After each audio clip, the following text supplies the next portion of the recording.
All right, here's another example of solving a rational equation. Now our denominators are a little more complex. We've got binomial pieces here. We've got a couple of factors here. But the thought still remains the same. If I'm going to solve this problem, I need to make sure that my denominators all end up being the same. So just like we practiced, let's find that common denominator.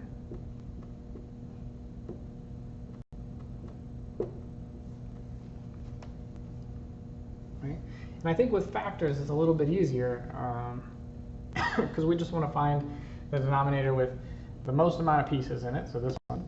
And this denominator has x plus 4 and x minus 1 in it. That means that our common denominator that we have to build has to have at least an x, has to have an x plus 4 in it, and it has to have an x minus 1 in it. Remember, when we're building these denominators, I can't take anything away. I can only build.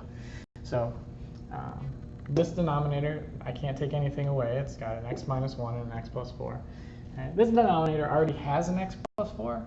So what is it missing? What do I need to bring to this to help construct this denominator? Well, it's just missing the x minus 1. And this fraction is just missing the factor of x plus 4. So this guy right here actually is our common denominator.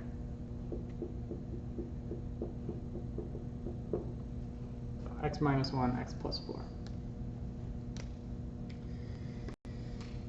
All right, which means we're going to go to each fraction and make sure that the denominator is that. So this first fraction, like we just said, it needs an x plus 4 in the denominator. Right, now that denominator is the same as our common denominator.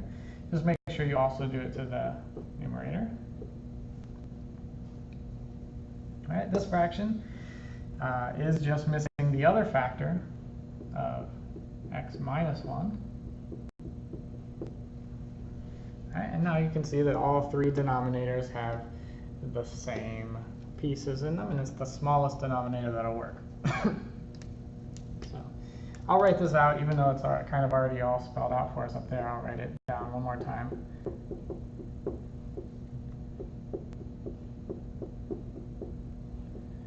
So it's a little bit nicer.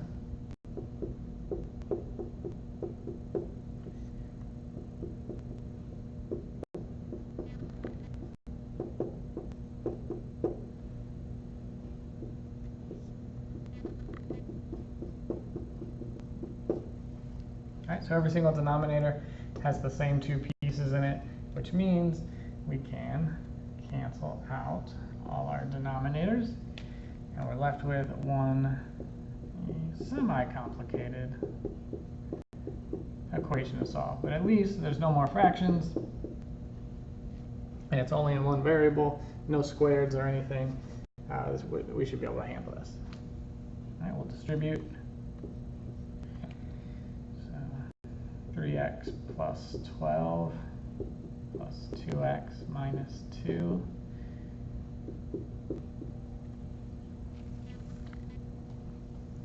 is equal to 7x minus 3. Let's see, we can group our like terms together, 3x and 2x.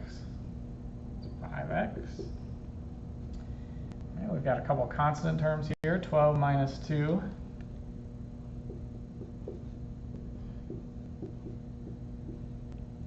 And now we're down to a basic equation. We'll just solve for x.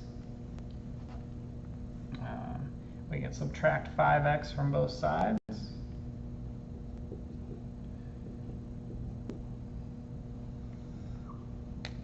That leaves us with 10 is equal to 2x minus 3. Add 3. Running out of space. So 2x is equal to 13. Divide both sides by 2, and x is equal to 13 over 2.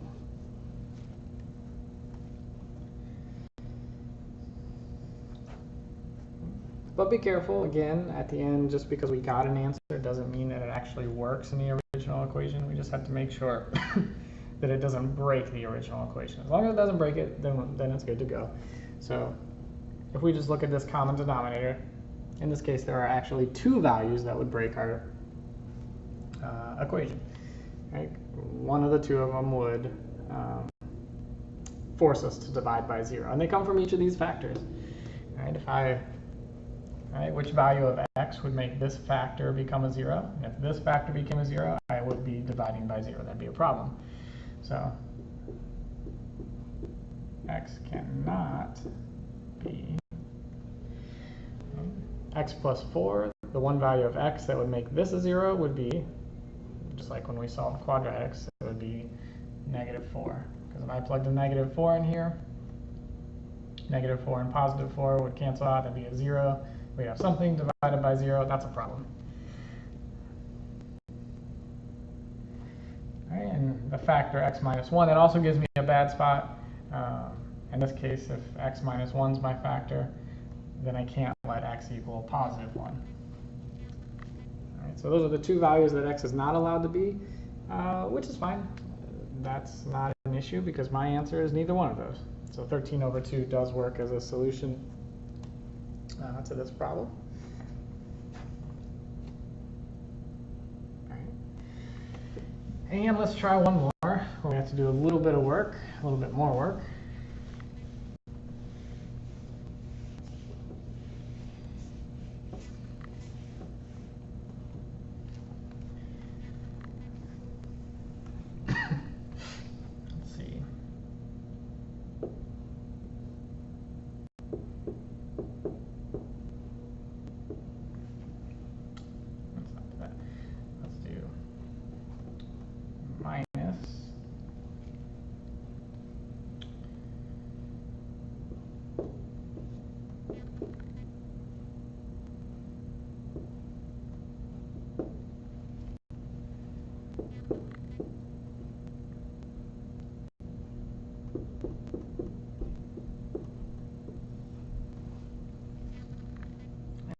What do I want over there?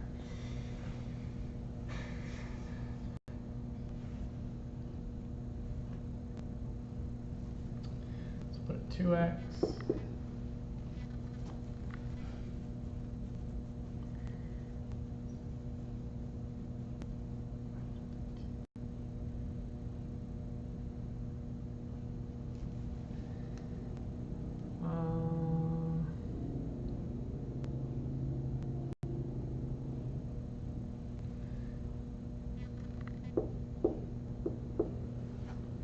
For one reason or another, I think I want a -54.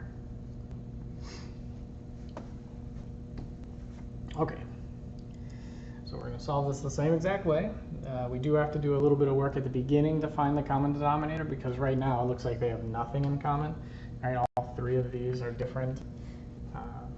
But as we saw before, we can lots of times denominators will look different until they're factored. So anytime you can factor a denominator, break it apart into its smallest pieces, then we can compare its smallest pieces. And so neither of these can be factored, but this fraction can be. So I'm just going to rewrite the problem.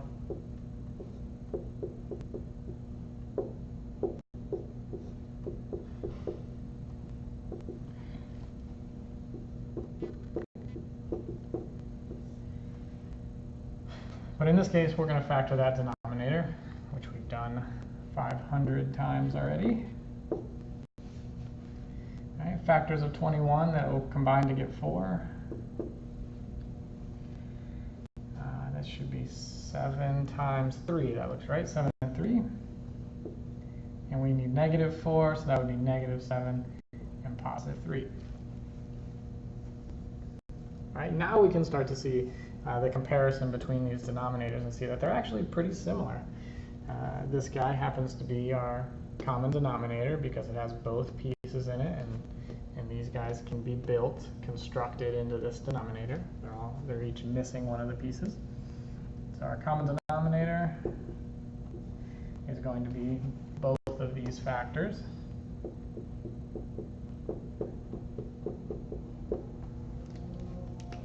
So we can just jump in here and convert each fraction to have that common denominator. So this first fraction is missing the x minus 7.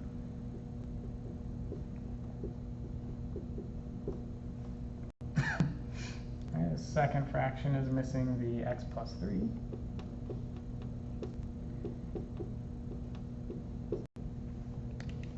And on this example, I'm going to go a little bit quicker and not write down the whole expression again, because right now we can see that this denominator is the same as this denominator, is the same as this denominator. Since they're all equal, we can go ahead and toss them out. All right, and you have to be particularly careful here, and this is why I'm tossing them out right now. This negative sign is still very relevant because I'm going to be subtracting this minus 5 times x plus 3. So lots of people will lose this negative sign, but be careful about it. And I'm just going to write down everything I have now. And that minus sign is still there.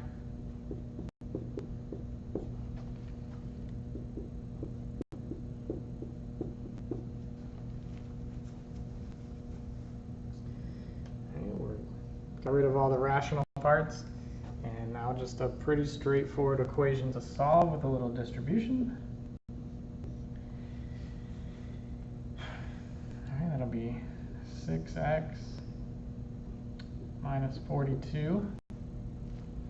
Distribute the negative 5, that's negative 5x minus 15.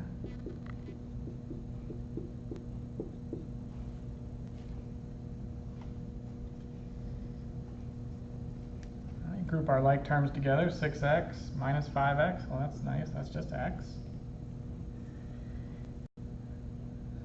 Negative 42, negative 15. Group those together, that's negative 57.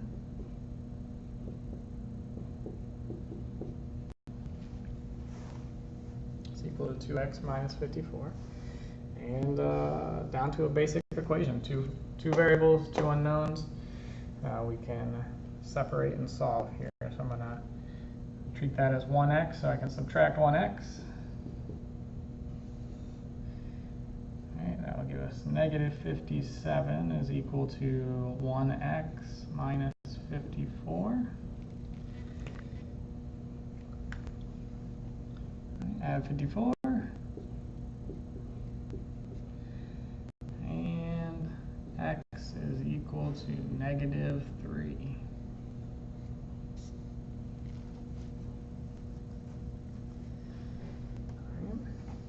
And that's all good. All the work is done. We have an answer of negative 3, and we have to be careful. We want to make sure that that answer is allowed. Make sure it doesn't actually break the equation from where we started. So we want to go back up there and decide what x is not allowed to equal. X cannot be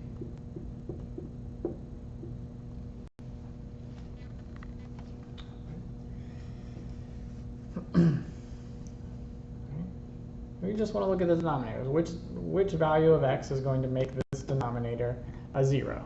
Right? If we make it a 0, we'll be dividing by 0, and that would be undefined and not work out. So, right, x minus 7, the value of x I'm not allowed to use in that problem. Well, it's going to be the opposite. It's going to be positive 7. So x cannot be positive 7.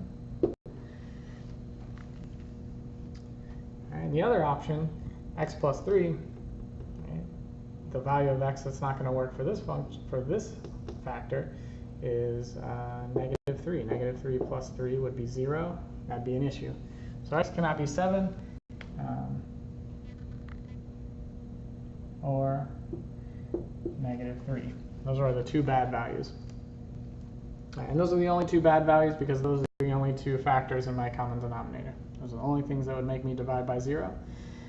And sadly, that actually is our answer that we came up with. So x is equal to negative 3 is a problem. It breaks the original equation. So actually this solution that we came up with is false. And that's the only number that would work for us. But since it breaks the equation, it doesn't work at all. So this problem we would say has no solution. All right, because of that x plus 3. That tells us negative 3 cannot be an answer. Right? But that didn't stop us. We still had to do all this work to figure that out. So you'll never know until the end because you need to get this answer and then determine whether that answer is allowed or not based on the original problem. But all right, I think that's it for here.